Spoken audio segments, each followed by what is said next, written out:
महाराजगंज में छठवीं बार के सांसद और भारत सरकार में केंद्रीय वित्त राज्य मंत्री पंकज चौधरी के लिए चुनाव प्रचार में इस वक्त उनके परिवार के सदस्य भी चुनावी मैदान में हैं और इस वक्त हमारे साथ में उनकी पुत्रवधू तान्या चौधरी जी हैं। मैम, आप चुनाव प्रचार के लिए लोगों के बीच जा रही हैं, कैसा रिस्पॉन्स मिल रहा है आपको? अभी तक तो बहुत अच्छा रिस्पांस रहा है। जिन जिन ग्राम सभाओं में हम गए हैं, सुनने को ऐसा आ रहा था कि ये नहीं है, लेकिन महिलाएं इतनी खुश हैं माननीय मोदी जी के काम से, उनके विकास से, हमारे मंत्री जी के काम से, कि हर ग्राम सभाओं में महिलाओं की एक अलग ही लहर देखी जा रही है। बहुत खुश हैं, बहुत प्रसन्न है। जो कारणवश उनके काम रह गए हैं, उस चीज़ के लिए कहा गया है कि चुनाव के बाद उनके वो काम भी किए जाएँ। जैसा कि हम जानते हैं कि आपका कोई पॉलिटिकल बैकग्राउंड नहीं रहा है और ऐसे में अभी आप 21 के बाद से यहाँ महाराजगंज में है, तो अभी महिला कार्यकर्ताओं के साथ जो आप चुनावी मैदान में जा रही हैं, लोगों के बीच जा रही हैं, तो किन किन समस्याओं का सामना करना पड़ रहा है? अगर आप देखें तो हम 2021 से ही अपनी महिलाओं से जुड़े हुए हैं, समूह की महिलाओं से। माननीय मंत्री जी द्वारा हमें समूह की महिलाओं से जोड़ा गया था। हमारे आवास पे आती थी, बहुत खूब भयंकर उसमें भीड़ में हम लोग महिलाओं से मिला है, पहले भी मिला है, उनकी समूह की महिलाओं की समस्याएं समझी हैं। समूह की समस्याएं बस आखिर में यही रहती है। बहुत लेडीज़, बहुत महिलाएँ आई हैं जिन्होंने कहा है पहले हमें समूह ज्वाइन करा दीजिए, उन्हें समूह ज्वाइन कराया गया। दूसरा, हमको कोई रोज़गार का आइडिया दे दिया जाए तो हम आइडिया देने के लिए हमेशा आगे रहते हैं। कहीं ऐसा समूह था जो काम करता था, जो बहुत अच्छे तरीके से अपना व्यवसाय चला रहा था, तो उनको एक मौका दिया गया कि वो बाहर निकल के रिटेल में जाके अपनी चीज़ों को, जिस तरीके से एक समूह डब्बा बनाता था, मिठाई का डब्बा, तो उनके लिए हम अच्छे से रिटेलर की हमने उनको ऑप्शंस दिए, जहाँ पे वो वहाँ पे जाके अपना ये डब्बे को बिकवाती हैं, उनके अच्छा व्यवसाय चलता है। इसी तरीके से रोज़गार चलाने के लिए जो हम समूह की महिलाओं के लिए कर सकते हैं, हम वो समूह की महिलाओं के लिए करते हैं और करते आएंगे।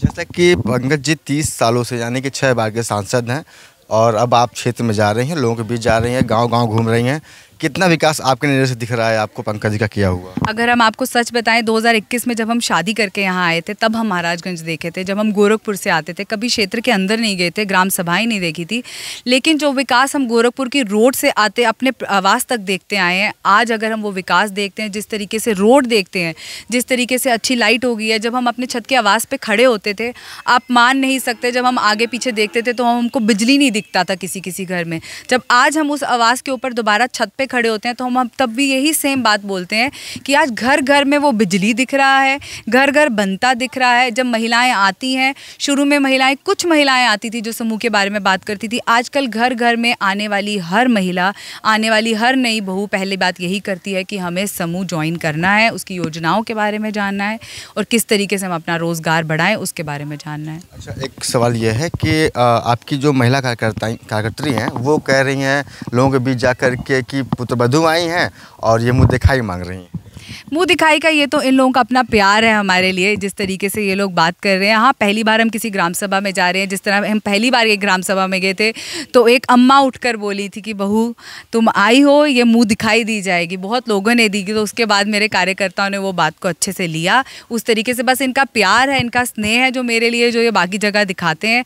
बाकी पूरी ग्राम सभाएँ जब इतना प्यार और इतना स्नेह देती है, तो उसके आगे तो हमारे कार्यकर्ता लोग ही हैं ना, जो हमारे लिए सब कुछ करते हैं। उन्हीं का एक सारा पूरी मेहनत है उन लोगों के लिए। आज मेरे साथ पूरा मोर्चा चलता है जब, तो इन्हीं का एक पूरी मेहनत है, इन्हीं का आशीर्वाद है जो हमारे पूरी अपने हम ग्राम सभाओं में अपनी पूरी महिलाओं से जिस तरीके से संपर्क करते हैं। तो वहीं अब विपक्ष ये कह रहा है कि पंकज जी के अंदर डर है, हारने की डर है, जिसकी वजह से अब उनका पूरा परिवार यानी कि आपकी मदर इन लॉ और आपके हस्बैंड और आप स्वयं भी चुनावी मैदान में। पहली बात तो अगर आप हमारे हस्बैंड की बात किया जाए तो वो तो 2014 से चल रहे हैं, जिस तरीके से हम जानते हैं।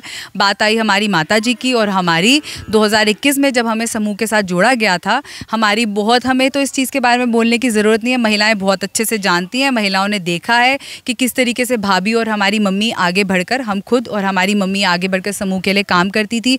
जब मोदी जी द्वारा हम खुद ये बोल रहे हैं कि महिलाओं को आगे किया जाएगा, हम चाहते हैं कि महिलाएँ जागरूक हों। जब तक एक महिला से संपर्क नहीं करेंगी, तो माननीय मंत्री जी ने भी क्या किया, अपने घर से पहले महिलाओं से संपर्क कराया। आज हम बाहर जाते हैं तो महिलाओं से मिलते हैं, जब वो अपनी परेशानियां हमारे सामने रखती हैं, क्या है पता वो अपनी परेशानियां वो मंत्री जी के सामने ना रख पाएँ, ये सोच के कि भाइयों के सामने अपनी परेशानियां नहीं रखती हैं। बहुत ऐसी छोटी छोटी ग्राम सभाएँ हैं, छोटी छोटी बस्तियाँ हैं जहाँ से महिलाएँ बाहर उठकर नहीं आती थी। यही देखकर माननीय मंत्री जी ने सोचा कि हम अपनी बहू को, अपनी धर्मपत्नी को, इससे पहले हमारी दादी आती थी, इससे पहले हमारी बुआएँ आती थी, बहुत लोग आते थे। ये जो डर की बात की गई है, शायद से लग रहा है डर बढ़ गया है, परिवार का हाथ दिखने लग गया है विपक्षी को, तो उस तरीके का डर का माहौल बन चुका है उनके सामने कि शायद अफवाहें फैलाते चले जाएं। लेकिन भाजपा सरकार अफवाहें नहीं फैलाती है, हम लोग काम करने में विश्वास रखते हैं और हम अपना काम अपने काम से दिखाते हैं। अच्छा, एक सवाल और अधूरा रह गया था, ये संविधान और आरक्षण की बातों को लेकर के गांव-गांव में चर्चाएं हैं, उसको आप कैसे हैंडल कर रहे हैं कि लोग कह रहे हैं कि संविधान खतरे में है, आरक्षण?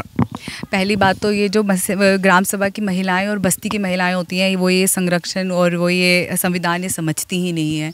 अभी तक हम जितनी ग्राम सभाओं में किसी महिलाओं ने ये बात ही नहीं की, उनको सिर्फ आवास की है, उनको सिर्फ शौचालय का है, जो वो कहती हैं कि हमको मोदी ने दिया है। जब आपको एक रोटी कपड़ा मकान जो आदमी दे वो आपके घर का मुखिया है, वो इन्हीं के लिए, इन सभी महिलाओं के लिए वो प्रधानमंत्री हमारे माननीय श्री मोदी जी हैं, इसी के साथ वो खुश हैं। वो संविधान इन सब के बारे में तो सोचती ही नहीं है। महिलाओं को कुछ नहीं चाहिए, महिलाओं को सिर्फ और सिर्फ काम चाहिए।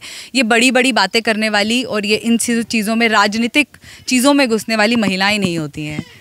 तो ये भारत सरकार में केंद्रीय वित्त राज्य मंत्री पंकज चौधरी, जो कि भाजपा के प्रत्याशी हैं और इस बार 7वीं बार वो प्रत्याशी हैं और 9वीं बार उन्हें भाजपा ने टिकट दिया हुआ है। अभी इस वक्त पंकज चौधरी की पुत्रवधू तान्या चौधरी चुनावी मैदान में है और वो सिसवा विधानसभा के पकड़ी चौबे गाँव में यहाँ जनसंपर्क कर रही थी, लोगों से अपने पिता फादर इन लॉ के लिए वोट की अपील कर रही थी। भारत समाचार के लिए आशीष सोनी, महाराजगंज।